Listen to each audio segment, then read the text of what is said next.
Voilà, donc ça c'est un bref aperçu de ce qu'on peut régulièrement entendre sur les ondes. Donc comme quoi la CB n'est absolument pas morte, il faut juste avoir du matériel fonctionnel. Vous voyez que là je suis avec un petit portatif à 100 balles, une antenne de 16 cm sur un point haut qui est à peu près à les 40 mètres de haut. Donc c'est pas non plus exceptionnel, hein. Je ne me suis pas mis sur une montagne. Mais ça m'a permis quand même, là en quelques minutes, en 3 minutes d'écoute, d'entendre le nord de la France, le sud de la France, l'Espagne, la Belgique. Tout à l'heure j'ai reçu un peu des stations américaines et c'est déjà pas mal, hein. C'est déjà pas mal en 1 heure d'écoute. avec un tout petit portatif. Donc imaginez si vous avez une antenne sur le toit de votre maison qui a un gain beaucoup plus important que ce petit bout de ferraille si vous avez plus que 4 petits watts que j'ai dans mon portatif. Vous imaginez la puissance, la portée qu'on peut avoir avec ce type de matériel et voilà. Tout ça pour dire que la CB n'est pas morte, ça revient petit à petit. Je vois qu'il y a quelques chaînes qui commencent à relancer l'idée, que ce soit des gens qui prennent la route, qui ont des camping-cars, plutôt des preppers, des jeunes qui commencent la radio.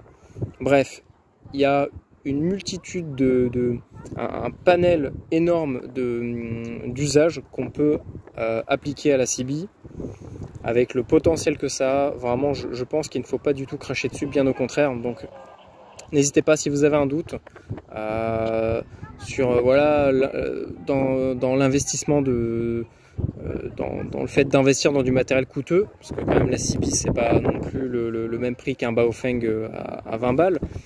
Et ben dans ces cas-là, allez faire les marchés aux puces. Prenez-vous des postes à 10, 15 balles. Vous pouvez les négocier assez facilement.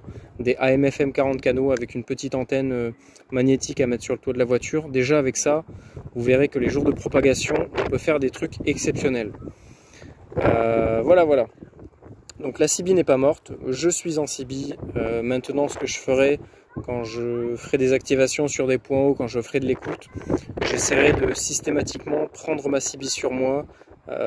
Et j'essaierai bien sûr de mettre une antenne un peu plus performante et je lancerai appel dessus comme ce que je fais déjà sur le 446 avec le canal 8, etc. Il faut vraiment que ça soit une habitude, il faut que ça redevienne une habitude. Aujourd'hui, avec le niveau de technologie qu'on a et qu'on n'avait pas à l'époque, on peut, vous voyez, avec une radio au format d'un simple Baofeng, d'un simple talkie-walkie, on peut accéder à la bande CB pour pas trop cher. Donc franchement, c'est un investissement, mais je pense que c'est un investissement bien placé. On va retourner un petit peu sur les ondes, voir si ça continue de parler. Mais j'espère que ça motivera peut-être certains jeunes qui commencent la radio à se lancer dans la CB. C'est un monde à part, hein. C'est pas du tout pareil que la VHF UHF.